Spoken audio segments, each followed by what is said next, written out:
everyone, I'm Swift, and today I'm going to be talking about Trollhunters, Rise of the Titans, my thoughts and feelings on it, and how, while it was bumpy in places, it was a conclusion I wanted for this wonderful series. I know I'm a little late in getting this out there. Originally, I had planned on having my review done right after the movie came out, but then a real-life emergency and some other stuff happened that made me delay the video, reread my script, hate it, and then rewrite my entire script. Thank you everyone for your patience and support. The 100 of you who have started following me since my hype video have not gone unnoticed, and I love you all. With that being said, no more running. Spoilers ahead for Trollhunters, Rise of the Titans, as well as the rest of the Tales of Arcadia series. And apparently also The Orphanage, and the Book of Life. For the good of all, daylight is mine to command.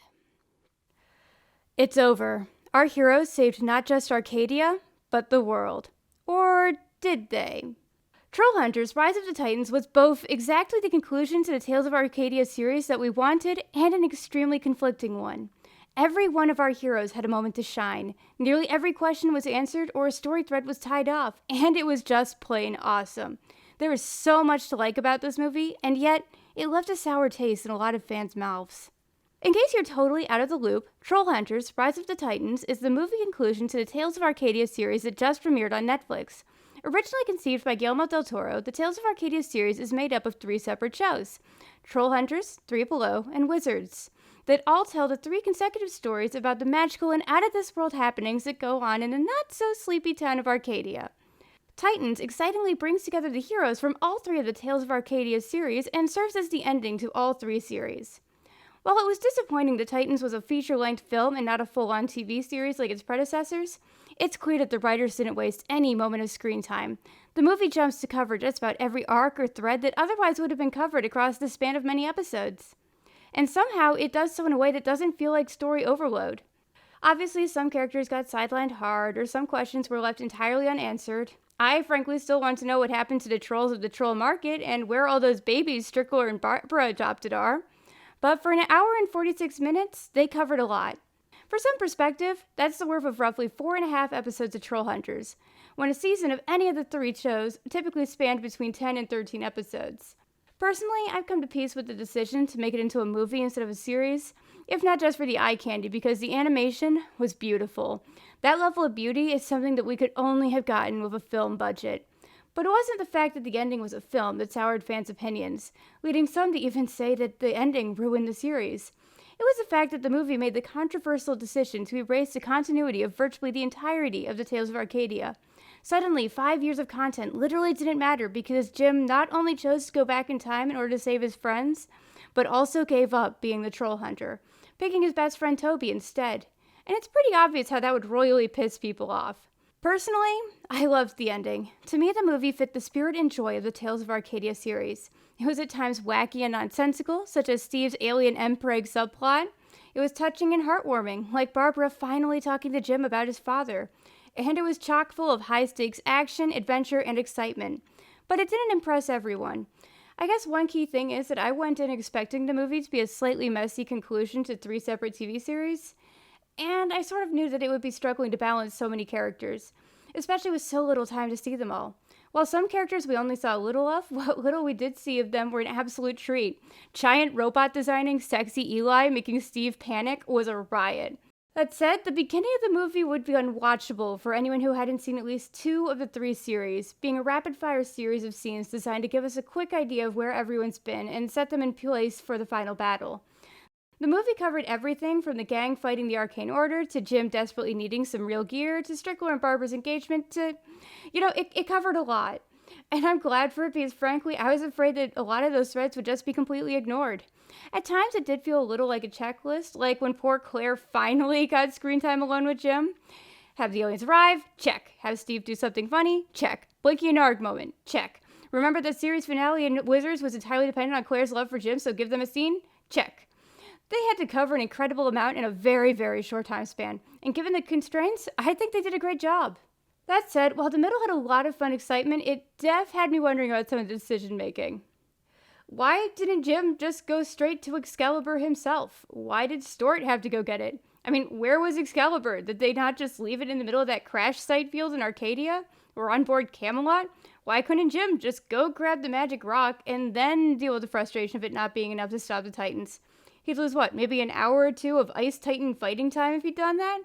Plus, then it would have made Strickler's death even more poignant and set up the ending a little better. If a working amulet wasn't enough to save the day, then maybe Jim wasn't meant to be the troll hunter after all. Only instead, he only had the new and improved amulet for like one fight and succeeded, so you can't really chalk that one up to user error. Despite this weird plot anomaly, the ending threw some real whammies at us. If you saw my hype video, then you know I loved the Pacific Rim homage scene. Because, oh my god, we're in Hong Kong, there's a giant robot fighting a kaiju, the robot has a semi-truck horn that blares "I am gun robot." The robot is driven by Varvatos Vex. Varvatos Vex is the absolute best. Human military efforts can't do anything against the kaiju. Our heroes feel small and human and weak and just, oh my gosh. I love Pacific Rim, and so I love this entire scene. And seeing the Hong Kong Troll City was just super cool. I have always loved the level of detail and design that goes into the worlds of Del Toro created or inspired projects. They're always popping with color, layers of life, and tons of detail.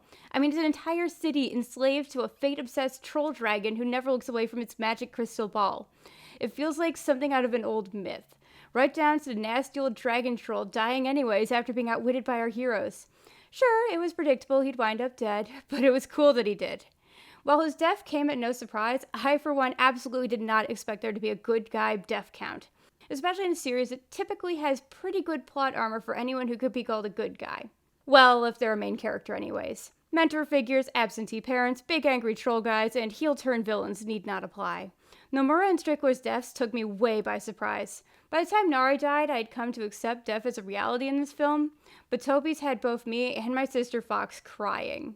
Toby's demise at the end is the real place where the movie loses people, because Toby's death led to Jim making the decision to use the off-brand time stone thingy to make right. Making right apparently meant that he traveled way back to episode 1 and instead gave Toby the amulet, effectively rewriting the entire series. I have a lot of thoughts about this. First, I feel like nothing that was said about the magic rock actually explained that it would be a go back to the very beginning of the series rock. I honestly assumed that when Jim used the thing that he'd go back to the start of the movie, or even this fight, and we'd watch him redo all that, undoing the dumb mistakes they'd made along the way in a super cool quick montage. Fox thought that too. I guess, even though it wasn't explained at all, it actually took him back to his turning point of destiny. The point that Destiny decided to choose Jim and let him become. Therefore, by him going back in time, it placed the power of destiny in his own hands. And all of the characters seem to be aware of this, even though it wasn't explained. And as has been commented on by others, that makes it really weird that Aja and Steve were so casually okay with this decision, considering they just had, 7 children. I think it's clear that the writers wanted to send us out with one last surprise, and that it was always going to have a bittersweet ending. All of the series in the Tales of Arcadia have had bittersweet endings, and Titans was going to be no exception. And I think I can speak for all of us by saying that the end of Trollhunters was a surprising one to lovers of the teen hero guide genre.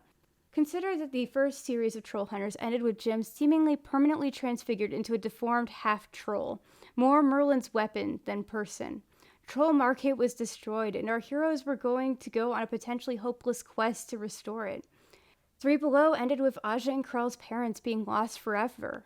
After all of their efforts to save them and the numerous close calls, in the end, Aja and Krell were orphans anyways. Aja and Krell then part ways, their destinies taking different paths. At the end of Wizards, Merlin dies, Morgana too. Duxie is the last wizard. He finally has the respect and power he's always wanted, but doesn't even have the time to reflect on the death of his mentor, or his own brief death, or if he really feels fulfilled.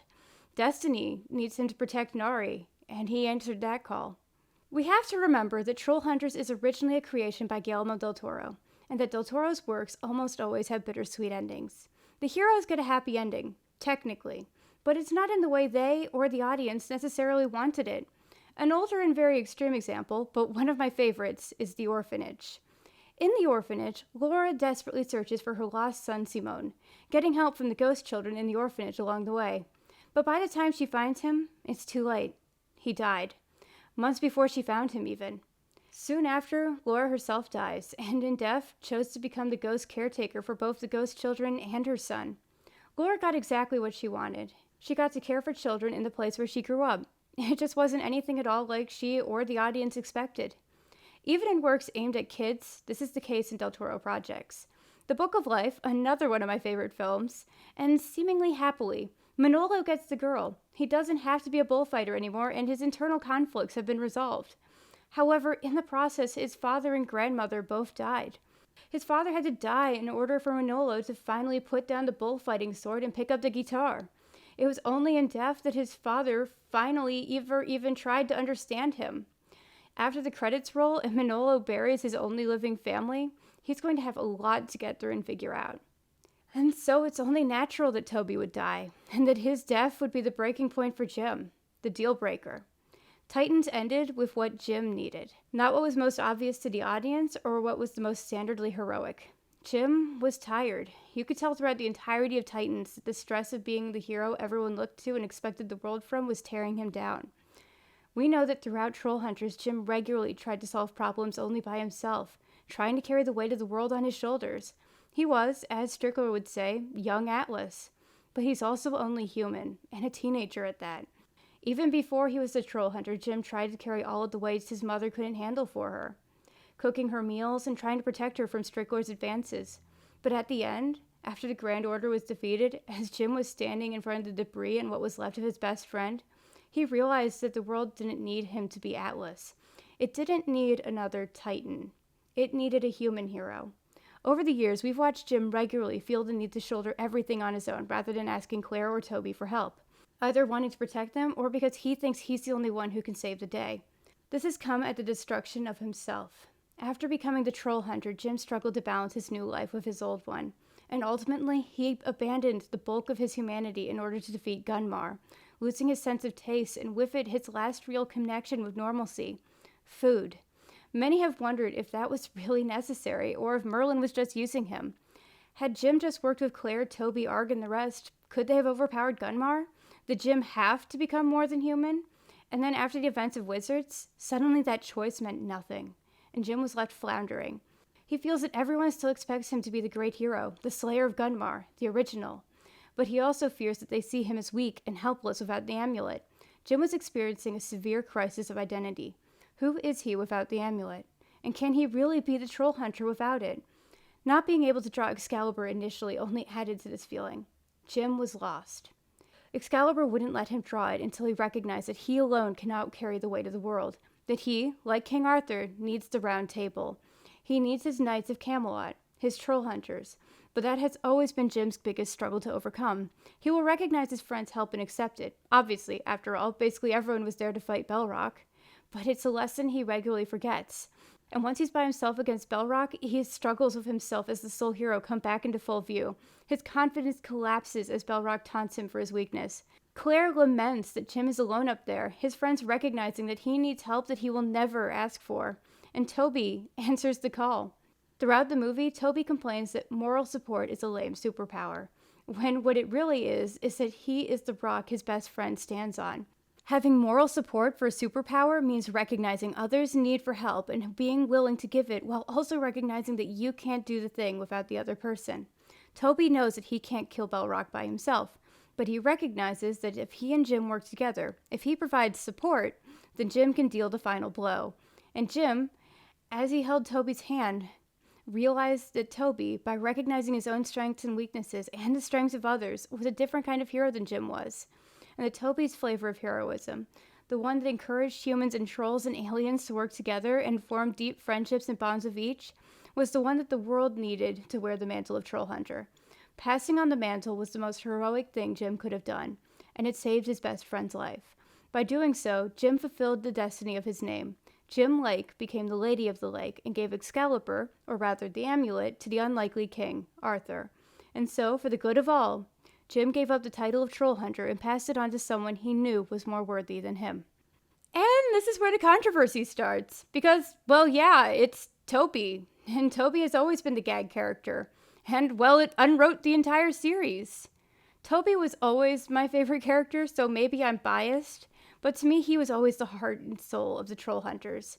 So it frequently frustrated me how he'd be sidelined in favor of a lame gag or similar when it was clear to me that if he wasn't drawn as a short, fat, braces-wearing funny side character, that he would have been given a much more major role.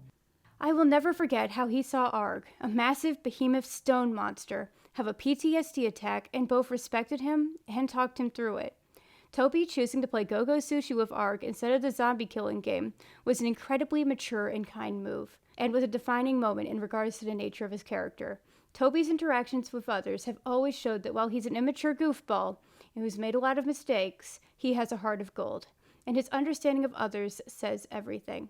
I was surprised to learn that other people didn't realize how much of a wonderful person he is or how much he does for the series.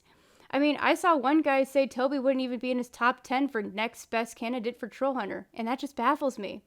Fox and I have actually speculated in the past about how cool it would have been if the show had been more daring and had Toby be the main hero in place of the more standard protagonist Jim, who I love, don't worry, but wouldn't it have been interesting? Toby, however, is the best choice for Jim to give the amulet for a different reason. Toby, as a character, plays an unusual role. You see, he's also Del Toro's self-insert. Toby, especially as he is conceived in the original book version of Trollhunters, is originally based on Del Toro himself as a teen. Additionally, as the normal, relatable teen character, Toby also serves as a lens for the viewer as well. His final speech, where he talks about how inspiring it was to work with all of the heroes from each of the tales of Arcadia, was one where both the writer and the viewer are telling the characters what they meant to us. Toby's speech made us remember how we watched Jim struggle through the Darklands, Aja and Krell overcome the Omen, and Duxie finally earn his staff. Watching our heroes grow and become has been such a fulfilling ride. It wasn't the defeat of Gunmar or Mirondo that made us love them as heroes. It was being along for the ride with them as they got to that point. Watching them struggle and make mistakes was how these characters became the heroes who we love. And Toby showed us that we too could be heroes. That at the end of the day, kindness, fortitude, and sympathy are some of the most important ingredients for a hero. And the last piece that's missing is destiny. And Jim gave that to Toby. Toby will not be a young Atlas, especially not with Jim's guidance. He will accept the help of others, be friendly and warm, and truly be a leader of a team of troll hunters with Jim at his side. I wish they could have at least speed montaged us an idea of what the new timeline looks like rather than just a pile of what-ifs and discontentment. At the very least, they could have let us see if Toby manages to stop the Arcane Order before Belrak melts it with his leaky lava hand. I think that if they had done that, then the ending would have been perfect, and that people would have gone home happy. It would have shown them if Jim's decision was a good one, rather than left them wondering. I especially would have liked to see Toby in his cool new Troll Hunter armor. But they decided to leave the ending to our imagination, which is mostly cool, but it leaves a lot of fans unhappy. Overall, I'm happy with the ending of Titans. I know it didn't please everyone, but it was exactly what I wanted. Its ending was a bittersweet twist that brought everything back home to Blinky's message. Destiny is a gift. Some go their entire lives living existence as a quiet desperation, never learning the truth that what feels as though a burden pushing down upon our shoulders is actually a sense of purpose that lifts us to greater heights. Never forget that fear is but the precursor to valor, that to strive and triumph in the face of fear is what it means to be a hero. Don't think, become. And so, I love it, plain and simple. I also love all the support and kind comments everyone has been giving me. I definitely never expected to get 100 new subscribers in just a month. I promise you all I have lots of great ideas for videos coming, including more Tales of Arcadia content. After all, I do still need to cover Wizards in 3 Below at least once. If you're interested in my other Tales of Arcadia work or my thoughts on other cartoons, take a look for yourself. And let me know your thoughts in the comments below, and don't forget to like and subscribe. See you!